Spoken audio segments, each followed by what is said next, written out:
How's it going, guys? Alpha here, bringing you my NPL Week 6 team builder, and this week we take on the Long Island Golducks and their coach, our good friend Sheerforce, aka Trevor. So we're coming off of a huge 2-0 victory last week to put us at 3-2 on the season and move us actually up to second in the conference on the season. It was a rough week for our conference last week, with everybody except for me, I believe, losing. Everybody but me and Urka actually losing. So we are in a huge position now, sitting just 4 differential points back of Nick, who we play next week. So this is a big week. Last week was a huge week for us, and this is a bigger week for us because this is a chance for us to cement ourselves near or at the top of the conference. Like I said, we're playing our Trevor, a really, really good friend of mine. Definitely go check him out. But his team is absolutely disgustingly threatening. It's led off by Magirna, which is one of the most broken mons in Gen 7. It's Klefki if Klefki were threatening, with a broken ability and ridiculous coverage, which is stupid. Its only weaknesses being ground and fire, and as you can see by my team builder, I have a lot of ground and fire this week. Anyways, so yeah, it's led by Magirna, Latios, which is his Z-Mon, which I have to be careful for because Latios gets some pretty nifty Z moves, I'm not gonna lie. Mega Pincer, which is always terrifying. Chestnut, Chandelure, Wheezing, my boy, my defensive MVP last season, Crawdont, Gigalith, Uxie, Zipstrika, and Seismitoad. So basically, what we see here is a really, really annoying mixture of bulk type coverage and scary sweepers. His most threatening mons in terms of offense, definitely Magirna, Latios, Mega Pincer, and Crawdont. Crawdont is ridiculous, but we have answers for it, much like we had answers for Azumarill last week. The Magirna, Shift Gear is a thing, Specs is a thing, Calm Mind is a thing. I'm thinking he's probably going to run it a little bit more defensively against me. I hope he is, because it kind of terrifies me to deal with that thing physically or offensively. But I have to be ready for it. The Latios, obviously, we know my track record battling Latios. I am 0-4 against it in the format in my career, which is not a good thing. Mega Pincer is always scary. I had to deal with it last season in my division with Rez. It's just a ridiculously, stupidly broken mon with Aerial 8. Chestnut's an annoying physical monster in terms of defense and offense, for that matter. Chandelure's terrifying base 145 special attack with Flash Fire. Good coverage and Fire and Ghost. Wheezing, my boy, he eats physical hits for breakfast. It's ridiculous. Crawdont, adaptability is a stupid ability. Gigalith, with Sandstream, that's interesting because it gives him a really solid mixed wall. Uxie just doesn't die. Zipstrika gives him a speed tier, and Seismitoad is good for setting rocks, for actually hitting my team in particular pretty nasty, and gives him a scald immunity, so that's really good for him. Anyways, the team we are looking at that I built for this team for this week, it's kind of interesting. You don't see Gastrodon for the first time all season, so that's something to note. But it's led off with Orange Julius, our Victini, Holding Furium Z this week with Victory Star, Blue Flare, Shadow Ball, Grass Knot, and Sunny Day.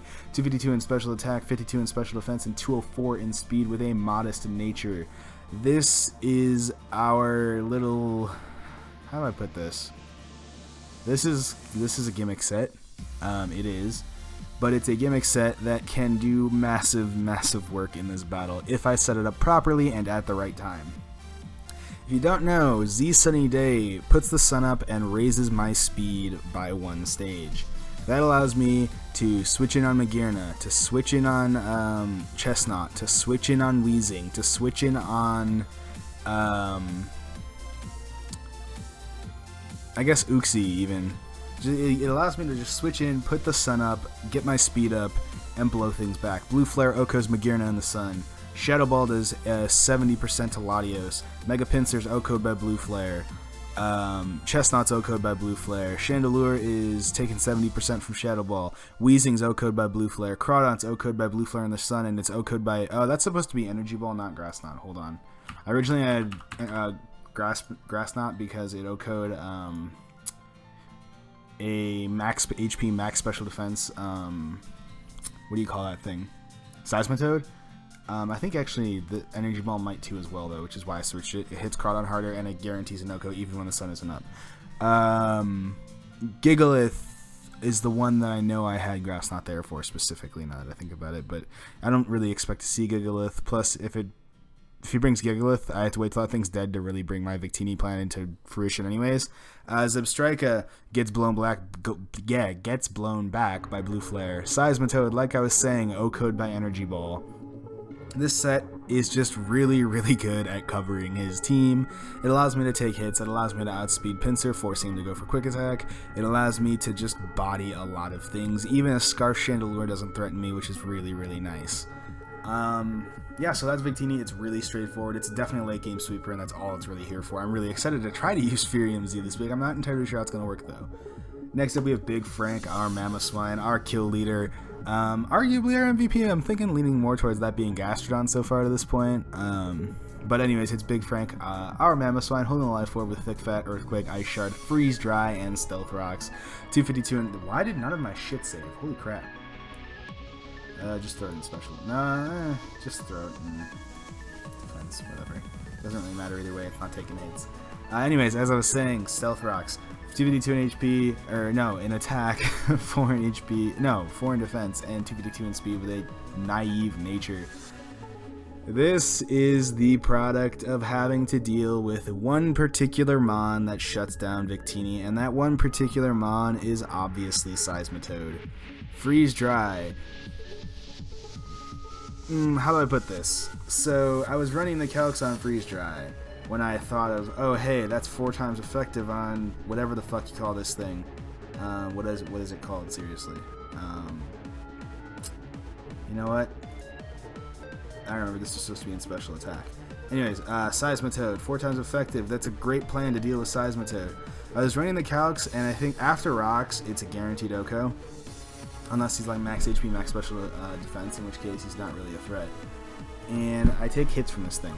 Seismitoad, that is. It also, once Seismitoad is gone, I just rip a hole through his team with this with Mamoswine, which is really, really, really good to know.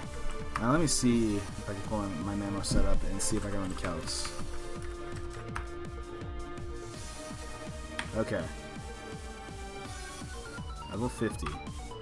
Yeah, Freeze Dry is to a max HP, max defense, meaning a physically defensive Seismitoad. Freeze Dry is doing 95.7 min. That's a 62.5% chance to OHKO from full and guaranteed after Rocks. So that's a really, really, really good position to be in, and I'm willing to take that 62.5% roll on a...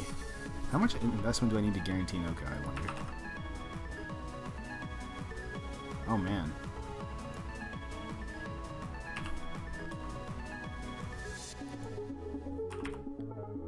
I barely need any investment to guarantee an OHKO.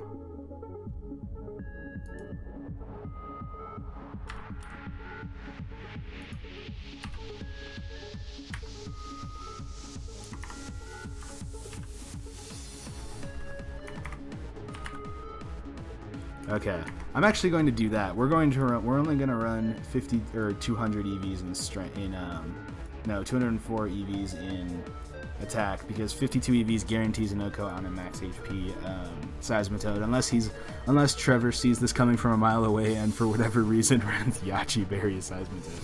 But this is my second gimmick set in 2 sets so far this week. Also, Mamoswine, like I said, just tears a fucking hole through this team. I don't have Icicle Crash, and the reason I don't have Icicle Crash is because most of the things I want to hit with Icicle Crash outspeed me. So I want Ice Shard for chip damage, if anything. I don't need Mamoswine to tear a hole through this team, but it really has an opportunity to if it comes to that. The other thing Freeze Dry allows me to do is hit the Crawdon really hard, which is really nice. But yeah, Earthquake bodies Magearna. Body Chandelure. Freeze Dry allows me to hit Chestnut really hard. Freeze Dry allows me to hit Weezing pretty hard. Gigalith gets bodied by Earthquake. Uxie by Uxie's probably his best bet for checking this Mamoswine, honestly, but I could be packing knockoff, so he does have to be weary of that until he sees my entire moveset. But this is a pretty good opportunity to just, like I said, just rip a hole through his team. Next up, we have Sarah Jurassica Parker, our Heliolisk, holding the Life Orb with Dry Skin, Volt Switch, Grass Knot, Dark Pulse, and Thunderbolt. 28 in HP, 252 in Special Attack, and 228 in Speed with a Timid Nature. That allows me to outspeed... Oh, I didn't mention before. 204 in Speed allows me to outspeed Max Speed Timid Chandelure, I believe. Yeah. Max Speed on this allows me to Speed Tie Chandelure. And 173 in speed on 173 speed in Heliolisk allows me to outspeed Mega Pinsir. This is our Crawdaunt Aquajet Stopper, as well as our Crawdaunt Killer, as well as our Mega Pinsir Killer. Because Quick Attack is resisted, I outspeed it. It's a good thing to have. Dark Pulse is there for the Latios, is there for the Uxie, is there for the Chandelure. I can't really do much to Magearna here. In fact, if Magearna hits the field on me, I'm Volt Switching on it. Thunderbolt is really good for just general damage. It bodies Weezing as well. It hits Gigalith pretty hard, although I Grass Knot Gigalith. Grass Knot's there for Seismitoad, obviously. It's a really, really strong fit for the team. There are some things that I can't touch, but a lot of his Mons are very vulnerable to this particular Mon. So obviously, Sarah Jurassica Parker's coming through again. Next up, we have Grimlock, our Hydreigon, holding the leftovers with Levitate, Dark Pulse, Thunder Wave, Taunt, and Fire Blast. 144 in HP, 252 in Special Attack, 36 in Special Defense, and 76 in Speed with a Modest Nature. There is one, and I repeat, there is one, exclusively one reason I am bringing Hydreigon this week, and that is to give me a reliable switch in to Chandelure. I don't have many of those on my team. In fact, it's really my only safe switch in on my entire team for that Pokemon. And I body it back with Dark Pulse. Thunder Wave is there because I'm sure his switch every time is going to be Magearna. Taunt is there in case I want to be able to stop a Calm Minding Magearna or a Calm Minding Latios, or a Swords Dancing Mega Pinsir, or a Calm Minding Chandelure, or a Dragon Dancing or Swords Dancing Crawdaunt, or something along those lines. I don't expect this Hydreigon to last long. It's not here to dominate this week. In fact, like I said, it's only here to switch into Chandelure. Fire Blast, is there for obviously the Magearna. It hits the Mega Pinsir really hard. It hits the Chestnut hard. It hits the everything else pretty okay, but I'm clicking Dark Pulse on everything else, so if I get a Thunder Wave off on the Magearna, on the Latios, on the Mega Pinsir, it puts me in a really, really good position to just tear a hole through this team.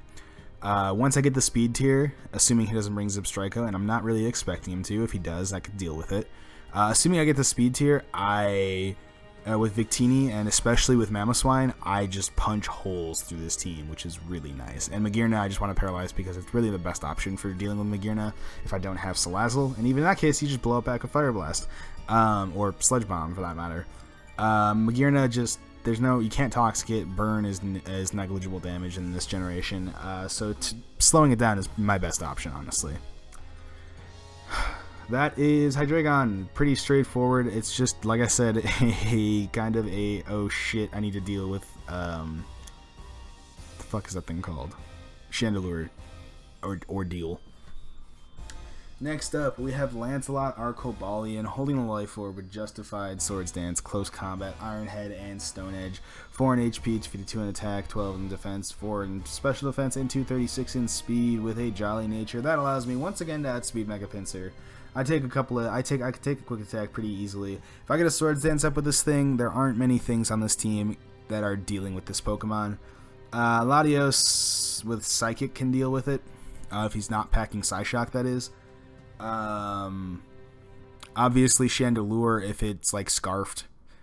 Mega Pinsir if it's able to fire off a Close Combat on me for some reason, but it's not taking a Stone Edge, so there's that.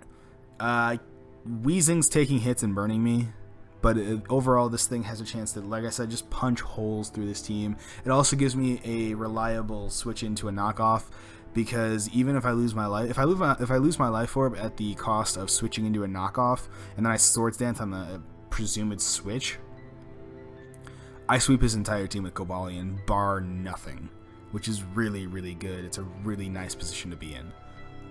Well, barring, like, I guess, like Specs Latios or Psyche MZ Latios or something along those lines. But the point is, +3 Cobalion is going to punch holes through this team, especially with my speed tier kind of dominating minus Latios and Zipstrika, which is really good. And finally, we have Azura, our Gardevoir. Obviously a Mega Gardevoir, so it's holding the Gardevoir right, and Pixelate when it Mega Evolves, but it's going to start off with Trace. Psychic, Hyper Voice, Shadow Ball, and Calm Mind. 148 in HP, 4 in defense, 252 in special attack, 4 in special defense, and 100 in speed with a timid nature. Once again to outspeed that pesky Chandelure. Wait.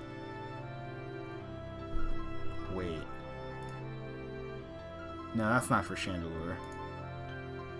Yes, it is. Yeah, it's timid as opposed to modest. Mega Gardevoir, honestly, doesn't have a great matchup this week. Mainly because of Magearna. Also, to a degree, because of Mega Pinsir. But I really needed to bring it because... A, it's a good thing to deal with Wheezing. B, it's a good check to Latios. And C, it hits pretty much his entire team for very good damage. But it also gets bodied by an Aqua Jet. It gets bodied by Magearna. It gets bodied by Mega Pinsir. I just really needed this thing predominantly to fire off Hyper Voices and to deal with the Latios. This is kind of... I wanted to make a really bulky Gardevoir, but no matter what I did, it still got bodied by physical attackers, so I didn't do that. I thought about Sub-Disable. I thought about Wish Passing. I thought about Healing Wish. But in the end, I just decided... I elected to go with a pretty standard Calm Minding set. Shadow Ball's there, obviously, for the things that I need it for, meaning the Chandelure, the Uxie. And that's it. Yeah, the Chandelure and the Uxie.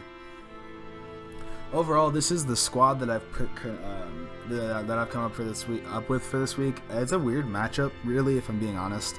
There are things that some Mons do really well against. There are things that other Mons don't do so well against, but I had to sacrifice some things this week, which I'm not happy about. Obviously, you don't see Gastrodon here, and that's mainly because of the fact that it's not an ideal way of dealing with things like Magearna, with things like Chandelure, with things like Latios. It's kind of set up fodder, and I didn't want that happening, so we are not bringing Chandelure this week. Gastrodon this week. I wanted to bring Crobat, couldn't really make that work either. I wanted to bring Crustle really, really badly to make its debut, but that just wasn't working at all, so this is the squad we came up with. Yeah, so that's the team. If you guys liked the video and want to show your support, be sure to put in your thoughts in the comment section below.